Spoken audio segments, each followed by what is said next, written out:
Halo, jumpa lagi dengan saya di channel Ali Studio. Kali ini kita akan mereview ponsel dari Realme di tahun 2020 kemarin, yaitu Realme Narzo 20 Pro. Nah, kalian yang lagi nonton video ini kira-kira masih ada nggak yang pakai Realme Narzo 20 Pro nyampe sekarang ini? Masih worth it atau nggak buat kita beli lagi? Atau lebih tepatnya buat kalian yang mau upgrade tapi dana pas-pasan? Nah, kayaknya Realme Narzo ini bisa kalian jadiin rekomendasi. Karena ponsel ini menurut saya pribadi masih tetap memiliki beberapa aspek unggulan yang tetap bisa kita andelin di tahun 2023. Yuk langsung aja kita review untuk ponsel Realme Narzo 20 Pro-nya.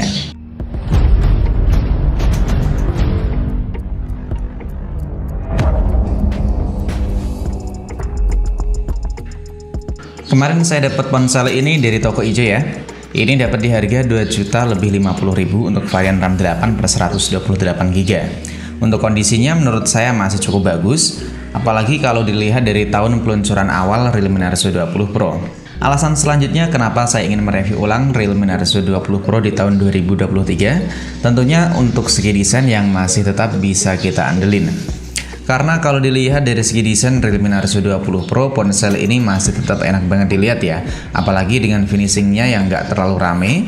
Dengan finishing yang menurut saya cukup kelihatan unik kayak ada huruf V-nya. Untuk desain kamera juga menurut saya masih cukup bagus dan nggak terlalu kelihatan jadul-jadul banget. Lalu di bagian samping kanan terdapat satu buah tombol power yang udah kelihatan modern karena pakai sidik jari ya di bagian tombol powernya. Di bagian atas kosong, nggak ada lubang apapun. Lalu di bagian kiri terdapat satu buah lubang SIM tray yang masih terdapat slot SIM card sekaligus. Selanjutnya ada dua tombol volume. Dan di bagian bawah tentunya masih komplit ya untuk fitur-fiturnya. Misalnya jack audio 3,5 mm, lubang mikrofon, port USB Type-C, dan satu buah speaker. Lalu untuk bagian depan ponsel ini udah kelihatan kekinian, lebih tepatnya nggak terlalu ketinggalan. Dan memang untuk dagunya masih terasa cukup tebal.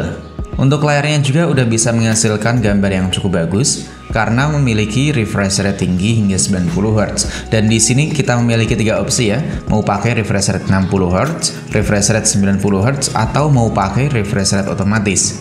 Kalau saya sendiri sih biasa setting untuk refresh rate otomatis ya. Jadi lebih hemat atau lebih irit untuk penggunaan baterai dari Realme Narzo 20 Pro. Lalu untuk pengoperasiannya ponsel ini waktu kita beli udah pakai Android 12 dengan tampilan antarmuka Realme UI versi 3.0.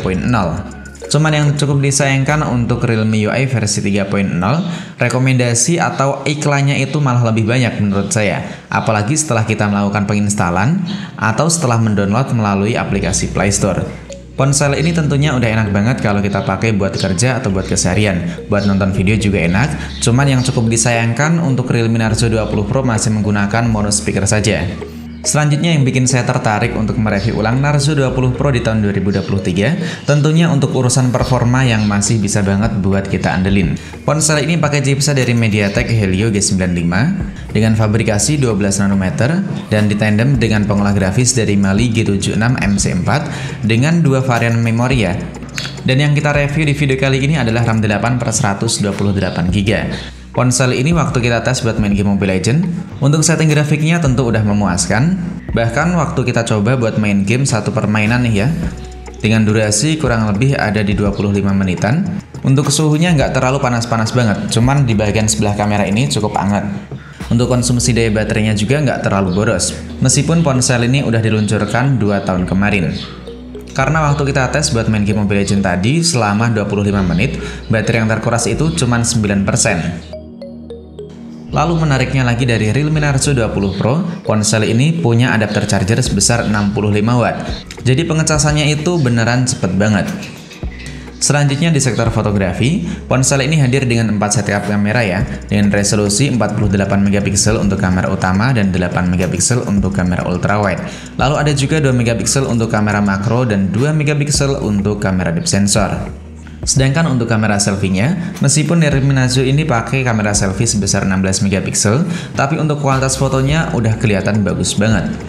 Perekaman videonya juga udah bisa nyampe 4K 30 fps, atau kalian bisa pakai 1080, 30 atau 60 fps dan sudah support dengan fitur penyentabil video.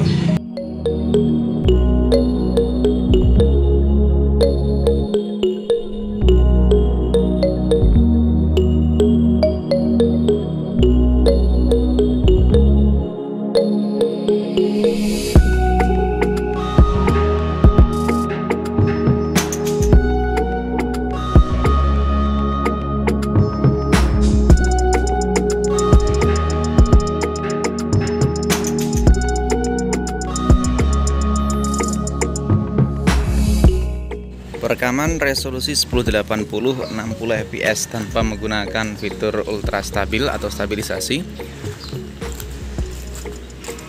Untuk gambarnya sih kalau dilihat dari sini malah lebih bagusan pakai 1080 30 fps ya. Kalau ini resolusi 1080 30 fps menurut saya malah lebih stabil dan juga lebih natural pada 1080 30 fps dibanding pakai 60 fps.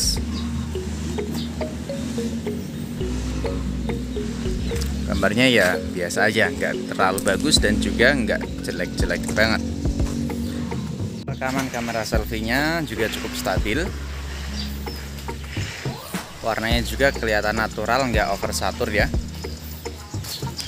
Cuman untuk white balance-nya masih cukup parah nih. Bisa dilihat awalnya nggak kelihatan sama sekali. Cuman yang cukup kita sayangkan untuk ponsel dari Realme Narzo 20 Pro, ponsel ini nggak ada fitur NFC, belum punya dual speaker stereo dan masih menggunakan panel IPS LCD. Untuk kapasitas baterai sih menurut saya masih cukup standar ya, meskipun pakai baterai 4500 mAh, tapi untuk penggunaan sehari-hari itu paling pengecasan cuma 1 kali, itu pun tergantung penggunaan saya. Misal dipakai buat main game selama 1 jam atau 2 jaman ya pastinya setiap hari itu ngecas 1 kali. Jadi untuk kesimpulan dari Realme Narzo 20 Pro, buat kalian yang punya budget pas-pasan, tapi pengen performa gaming atau kualitas dalam bermain gamenya udah mumpuni, tentunya Realme Narzo 20 Pro ini worth it banget buat kalian beli. Tapi buat kalian yang nyari untuk pun perekaman video, lebih tepatnya untuk konten kreator, tentu Realme Narzo 20 Pro ini harus kalian skip terlebih dahulu. Kalian sendiri yang pada pakai Realme Narzo 20 Pro kira-kira gimana nih? Pengalaman kalian selama pakai nyampe tahun 2023 ini? Coba tulis aja pengalamannya di komentar. Sampai di sini dulu video dari saya, sampai jumpa lagi di video selanjutnya.